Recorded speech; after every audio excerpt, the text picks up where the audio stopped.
श्री गणेशाय नमः। God E true channel में आप सबका स्वागत है। आज हम लोग सुनेंगे माघ मास के 13 से लेकर 16 अध्याय तक की कथा को। इससे पहले अध्याय की कथा अगर अभी तक आप लोग नहीं सुने हैं तो एक बार अवश्य सुने। आइए सुनते हैं आज की कथा। विकुंडल कहने लगा कि तुम्हारे वचनों से मेरा चित्त अति प्रसन्न हुआ है, क्योंकि स्वजनों के वचन सदैव गंगाजल के सदृश पापों का नाश करने वाले होते हैं। उपकार करना तथा मीठा बोलना स्वजनों का स्वभाव ही होता है। जैसे अमृत मंडल चंद्रमा को भी ठंडा कर देता है, अब कृपा करके यह भी बतलाइए कि किस प्रकार मेरे भाई का नरक से उद्धार हो सकता है।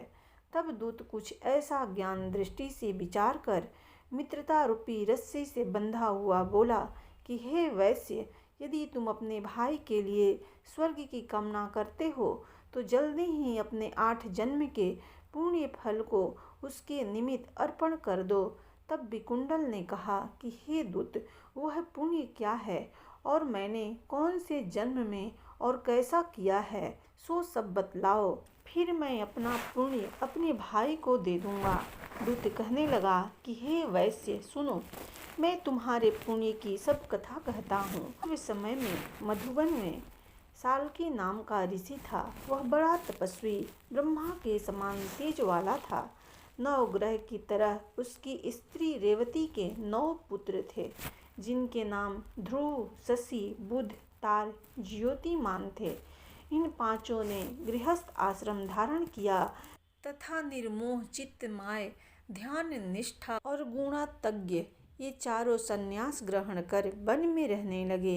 ये सीखा सूत्र से रहित पत्थर और सोने को समान समझते थे।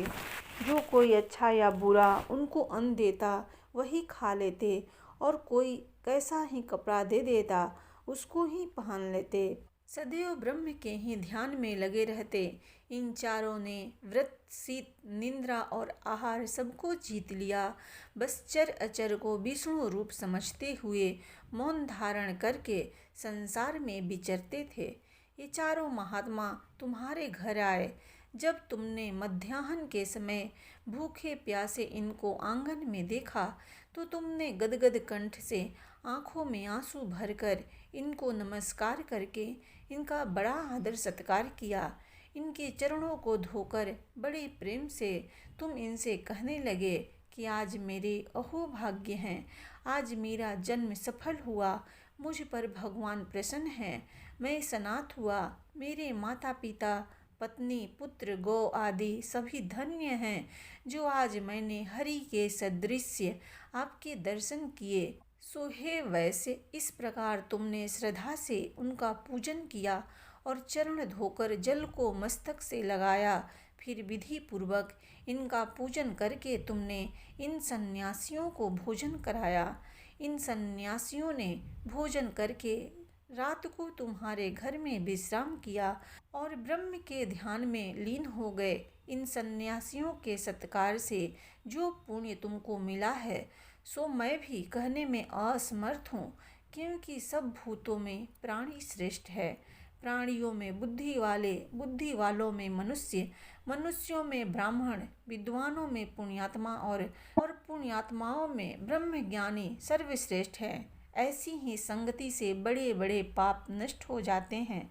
यह पुण्य तुमने अपने पहले 8वें जन्म में किया था। सो यदि तुम अपने भाई को नरक से मुक्त कराना चाहते हो तो यह पुण्य दे दो। सो दूत के ऐसे वाक्य सुनकर उसने प्रसन्न चित्त से अपना पुण्य अपने भाई कुंडल को दे दिया और वह नरक से मुक्त हो गया और दोनों भाई देवताओं से पूजित किए गए। तब दूत अपने स्थान को चला गया। इस प्रकार वैश्य के पुत्र विकुंडल ने अपना पुण्य देकर अपने भाई को नरक की यातना से छुड़वाया। सो हे राजन, जो कोई इस इतिहास को पढ़ता या सुनता है वह 1000 गोदान का फल प्राप्त करता है। कार्तवीर जी बोले कि हे विप्र श्रेष्ठ, किस प्रकार एक वैश्य माघ स्नान के पुण्य से पापों से मुक्त होकर दूसरे के साथ स्वर्ग को गया, सो मुझसे कहिए। तब दत्तात्रेय जी कहने लगे कि जल स्वभाव से ही उज्ज्वल, निर्मल, शुद्ध, मलनाशक और पापों को धोने वाला है। जल सब प्राणियों का पोषण करने वाला है, ऐसा वेदों ने कहा है। मकर के सूर्य माघ मास में गौ के पैर डूबने योग्य जल से भी स्नान करने से मनुष्य स्वर्ग को प्राप्त होता है। यदि सारा मास स्नान करने से अशक्त हो तो 3 दिन ही स्नान करने से पापों का नाश होता है। जो व्यक्ति थोड़ा ही दान करे वह भी धनी और दीर्घायु होता है। 5 दिन स्नान करने से चंद्रमा के सदृश शोभायमान होता है। इसलिए अपना शुभ चाहने वालों को माघ से बाहर स्नान करना चाहिए। अब माघ में स्नान करने वालों के नियम कहता हूँ। अधिक भोजन का उपयोग नहीं करना चाहिए। भूमि पर सोना चाहिए। भगवान की त्रिकाल पूजा करनी चाहिए। ईंधन, वस्त्र, कंबल, जूता, कुमकुम, घृत, तेल, कपास, रुई, वस्त्र तथा अन्न का दान करना चाहिए। दूसरे की अग्नि न तपें, ब्राह्मणों को भोजन कराएं और उनको दक्षिणा दें तथा एकादशी के नियम से माघ स्नान का उद्यापन करें। भगवान से प्रार्थना करें कि हे देव, इन स्नान का मुझको यथोक्त फल दीजिए। मौन रहकर मंत्र का उच्चारण करें, फिर भगवान का स्मरण करें। जो मनुष्य श्री गंगा जी में माघ मास में स्नान करते हैं वे 4000 युग तक स्वर्ग से नहीं गिरते। जो कोई माघ मास में गंगा और यमुना का स्नान करता है वह प्रतिदिन 1000 कपिला गौ के दान का फल पाता है। दत्तात्रेय जी कहने लगे कि हे राजन, प्रजापति ने पापों के नाश के लिए प्रयाग तीर्थ की रचना की। सफेद गंगा जी और काली यमुना जी के जल की धारा में स्नान का महात्म्य भली प्रकार सुनो। जो इस संगम में माघ मास में स्नान करता है वह गर्भ योनि में नहीं आता। भगवान विष्णु की दुर्गम माया माघ में प्रयाग तीर्थ पर सब नष्ट कर देती है। माघ मास में प्रयाग में स्नान करने से मनुष्य अच्छे भोगों को भोग कर ब्रह्म को प्राप्त होता है। माघ मास तथा मकर के सूर्य में जो प्रयाग में स्नान करता है उसके पुण्यों की गिनती चित्रगुप्त भी नहीं कर सकता। 100 वर्ष तक निराहार रहकर जो पुण्य प्राप्त होता है वही फल माघ मास में 3 दिन प्रयाग में स्नान करने से होता है। जो फल 100 वर्ष तक योगाभ्यास करने से मिलता है, जैसे सर्प पुराने के चूली को छोड़कर नया रूप ग्रहण कर लेता है, वैसे ही माघ मास में स्नान करने से मनुष्य पापों को छोड़कर स्वर्ग को प्राप्त होता है। परंतु गंगा यमुना के संगम में स्नान करने से हजारों गुना फल मिलता है। हे राजन, जिसको अमृत कहते हैं वह यह त्रिवेणी ही है। ब्रह्मा, शिव, रुद्र, आदित्य, मरुदगण, गंधर्व, लोकपाल, यक्ष, गुहा, किन्नर अणिमादि गुणों से सिद्ध तत्वज्ञानी ब्रह्माणी, पार्वती, लक्ष्मी, सची, नैना, दीति, अदिति, संपूर्ण देवपत्नियां तथा नागों की स्त्रियां, घृताची, मेनका, उर्वशी, रंभा, तिलोत्तमा, अप्सरागण और सब पितर मनुष्यगण कलयुग में गुप्त और सतयुग आदि में प्रत्यक्ष सब देवता माघ मास में स्नान करने के लिए आते हैं। इन दिनों माघ मास में प्रयाग में स्नान करने से जो फल मिलता है वह ईश्वर ही कह सकता है। मनुष्य में कहने की शक्ति नहीं है। हजारों अश्वमेध यज्ञ करने से भी यह फल प्राप्त नहीं होता। पूर्व समय में कांचन मालिनी ने इस स्नान का फल राक्षस को दिया था और इससे वह पापी मुक्त हो गया था।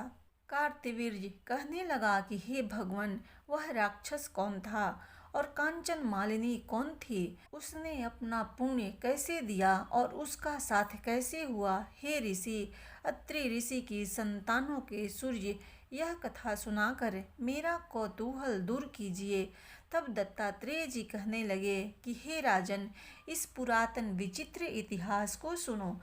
कांचन मालिनी नाम की एक सुंदर अप्सरा थी जो माघ मास में प्रयाग में स्नान करके कैलाश पर जा रही थी।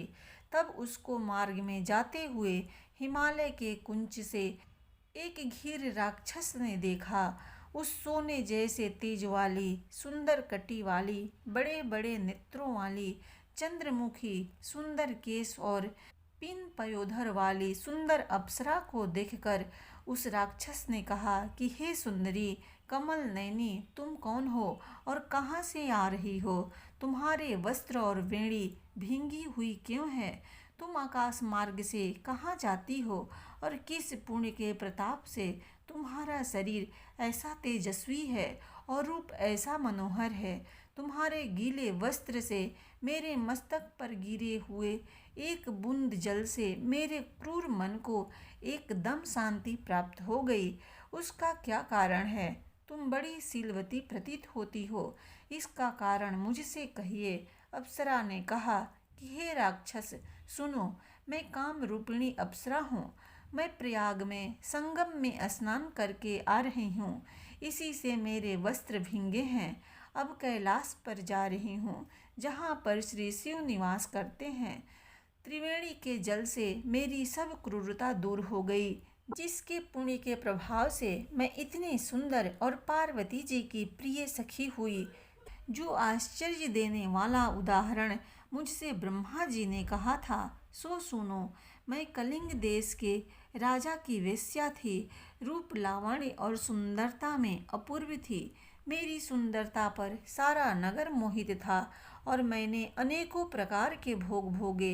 अनेक प्रकार के वस्त्र और आभूषणों की घर में कोई कमी नहीं थी। कई कामी पुरुष आपस में स्पर्धा ही से मृत्यु को प्राप्त हो गए। इस तरह उस नगर में बड़ी सुंदरता से यौवन व्यतीत हुआ और मैं वृद्धावस्था को प्राप्त हो गई। तब मेरे मन में विचार उत्पन्न हुआ कि मैंने अपनी सारी आयु पापों में ही व्यतीत कर दी। धर्म का कोई कार्य, दान, तप, यज्ञ आदि नहीं किया। शिव या दुर्गा जी की आराधना नहीं की, न कभी भगवान विष्णु का पूजन किया। इस प्रकार अशांत चित्त से मैंने एक ब्राह्मण की शरण ली, जो वेदों का ज्ञाता और ब्रह्मनिष्ठ था। मैंने उनसे पूछा कि मेरा उद्धार किस प्रकार हो सकता है। महाराज, साधु स्वजन अच्छे और बुरे सभी पर दया करते हैं, इसलिए मुझ दीन पर भी कृपा करके मुझ कीचड़ में डूबी हुई को पकड़कर उबारिए। क्षीर सागर क्या हंस को ही दूध देता है, बत्तख को नहीं देता? तब वह ब्राह्मण राजा का पुरोहित इस प्रकार सब बातों को सुनकर मुझ पर दया करके कहने लगा कि तू ब्रह्मा के क्षेत्र में जाकर माघ मास में त्रिवेणी संगम में स्नान कर, परंतु मन में अशुभ क्रिया का विचार नहीं करना। पापों के नाश के लिए महर्षियों ने तीर्थ स्थान से अधिक और कोई प्रायश्चित नहीं बतलाया। प्रयाग में स्नान करने से तू अवश्य पवित्र होकर स्वर्ग को जाएगी। हे भामिनी, पुराने समय में गौतम ऋषि की स्त्री को देखकर इंद्र ने काम के वशीभूत होकर कपट वेश में उससे भोग किया था, इसलिए ऋषि द्वारा श्राप दिया गया और उसका शरीर अत्यंत लज्जा युक्त हजारों भगों वाला हो गया।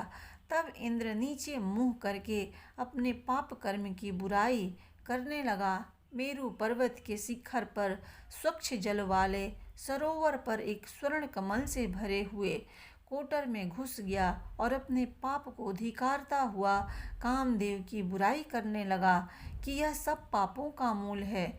इसके ही वशीभूत होकर मनुष्य नरक में जाते हैं और अपने धर्म, कीर्ति, यश और धैर्य का नाश करते हैं। इंद्र ऐसा सोच रहा था कि इंद्र के बिना सारा देवलोक शोभाहीन हो गया।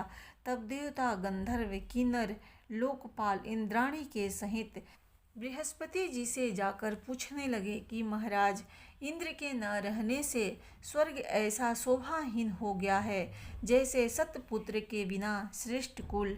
इसलिए स्वर्ग की शोभा के लिए कोई क्रिया सोचिए, इस विषय में देर नहीं लगानी चाहिए। तब बृहस्पति जी कहने लगे कि इंद्र ने बिना सोचे विचारे जो कर्म किया है उसका फल भोग रहा है, सो वह कहाँ है? मैं यह सब जानता हूँ, फिर गुरुजी ने सबको साथ लेकर स्वर्ण कमलों से युक्त बड़े सरोवर में इंद्र को देखा, जिसका मुख मलिन और आंखें बंद थी।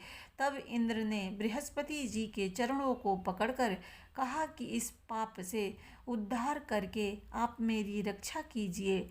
तब बृहस्पति जी ने इंद्र से कहा कि प्रयाग में स्नान करने से ही तुम पाप मुक्त हो जाओगे। तब इंद्र सहित सबने प्रयाग में ही जाकर संगम में स्नान किया और त्रिवेणी स्नान से इंद्र पाप मुक्त हो गए। तब बृहस्पति जी ने इंद्र को वरदान दिया कि तुम्हारे शरीर में जितने भग हैं सब नेत्र हो जाएं। तब इंद्र ब्राह्मण के वर से 1000 नेत्रों से ऐसा सुशोभित हुआ जैसे मानसरोवर में कमल शोभायमान होता है। इस प्रकार माघ मास महात्म्य के 16वें अध्याय की कथा संपूर्ण हुई। प्रेम से बोलो भगवान विष्णु की जय।